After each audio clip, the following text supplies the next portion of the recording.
Good morning. I am Allyson Karchner, and welcome to Temple University News, where we discuss pressing issues in today's society. Tonight, I will be joined by Sophie Burdo, who is a social media expert. We will be discussing the effect social media has on its users. Social media comes in many forms like Instagram, Snapchat, Facebook, and the ever so popular TikTok. Social media has allowed these celebrities that use it to expand their platforms and give them worldwide exposure. This can be a great and a very bad thing. And today, Sophie and I will be discussing the ups and downs that is social media. Welcome, Soph. Can you tell me a little bit about yourself? Hi, thank you for having me on today. My name is Sophie Burdo, and I'm a junior at Temple University studying communications. And this year, especially, I've gotten very interested in learning about social media. So, speaking of social media, do you think that kids and young teens are mentally strong enough to have access to social media platforms?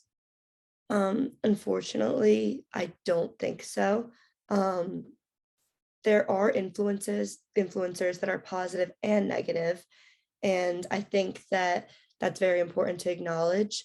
However, someone like Andrew Tate, a more upcoming influencer recently, has used his platform. He doesn't even have his own social media platform, but since his influence was so strong, he has gotten so many people to post his videos for him, get influenced by what his mindset is.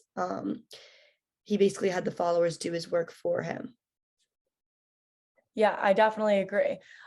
He barely even lifted a finger, and all his followers eventually just uploaded his videos onto the internet and other platforms. And social media played a huge role in his ability to keep his fame alive. Um, that's more on the negative side. Do you have any influencers that are a positive example to their followers? Yeah, definitely. And there is many. One example of someone who may not be always seen as a positive influencer, but has done a lot of impactful things would be Kim Kardashian. I think that she's a great example of a positive influencer because she's used her platform and TV show to show her viewers that the justice system is cruel and unfair.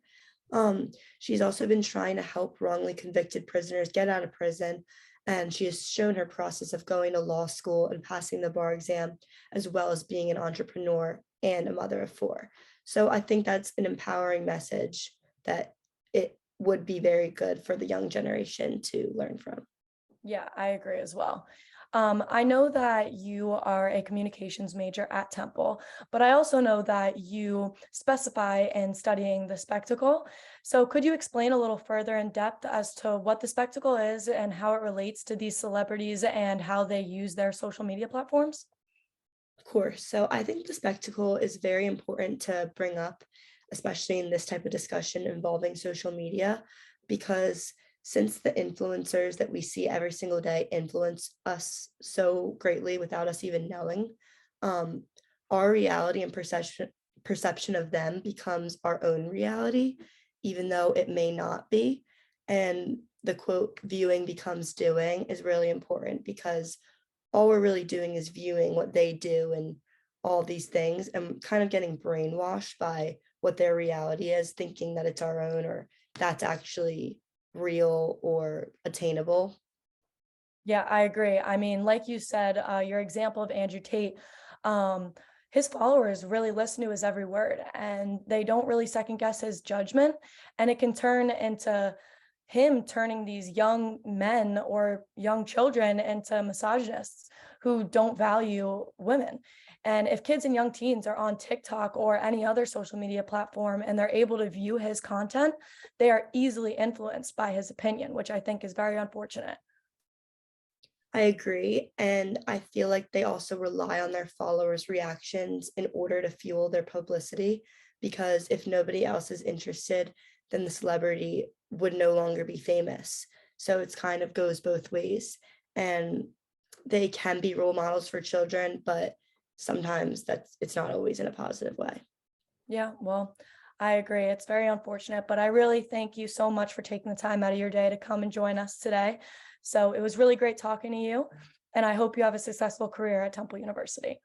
Thank you so much for having me on today. I hope you guys enjoyed our special today with Sophie Burdo. Join in next week for a new guest speaker.